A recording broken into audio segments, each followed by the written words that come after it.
yo'ldan chiqib keldingiz, bilan narsalarni joylashtirib kirguncha maktabdan chiqib keldingiz. Yaxshimisizlar? Kezaxo, nazokat Ulug'bek hammasi bilan so'rashdingiz. Shu yerda yashash uchun keldik opa, dedi. Yashash uchun tinchlikmi, nima bo'ldi? Uyga kiraylik opa, tushuntiraman. Mayli, yuringlar sumkalar bilan dedi. Sizga hammasini tushuntirib beraman. Yuringlar ichkariga kiramiz dedik. Ichkariga o'tib ketdik bu yoqqa. Yaxshi edi. Kadrlardami? Kadrlardamisiz? Bekzod aytgani Naryoqda. ko'rsatdim mashqda. Narguyda. Xolani uylari. Muhtiz bormi? Bor desam bo'lar ekan.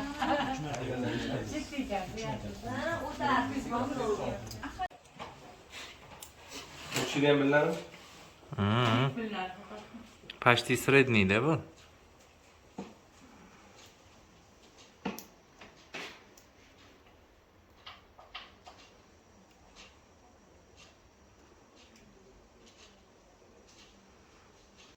Ichib kayf safo qilgani uchun. Sarvar aka unaqa emas. Ya bo'ldi. O'zingiz Sarvar akaning avliyo emas. Biz topgan yigit bilan ertaga uchrashuvga chiqasan. Opa, buningizni ko'ndiring dedingiz, chiqib ketasiz. Oyi desa Dilbar qizim, bir marta uchrashib ko'r, yo'q demagan. Oyi men baribir uni tanimayman-ku. Shuning uchun ham bir uchrashib ko'r deyman. Xolingning gapida ham jon bor. Qaragin, yo'qchilikdan bir Urman, motor berib turuvchi. Bol. Motor emas. Bol.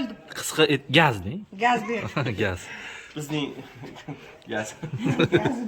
Sevimli gaz onajonimizdan endi. Xullas, bugun syomka juda bir ajoyib tarzda ketyapti. Epizodimiz hali ko'p.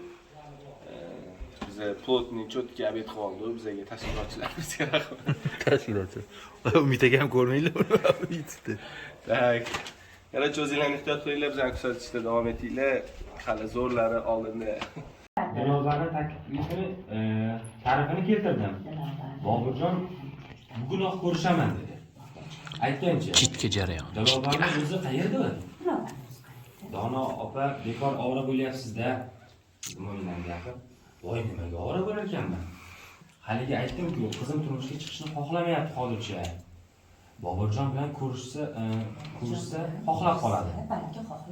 Mo'mina qiz bolani ko'nglini qarab o'tiravermang. Shartda uzating qo'ying. Jiyanim yo'q demadi. Unga ham rosa qizingiz yoqib qolgan. Nechtasini ko'rsatdim, yoqmagan. Sizni qizingizga ko'ngli ilinibdi.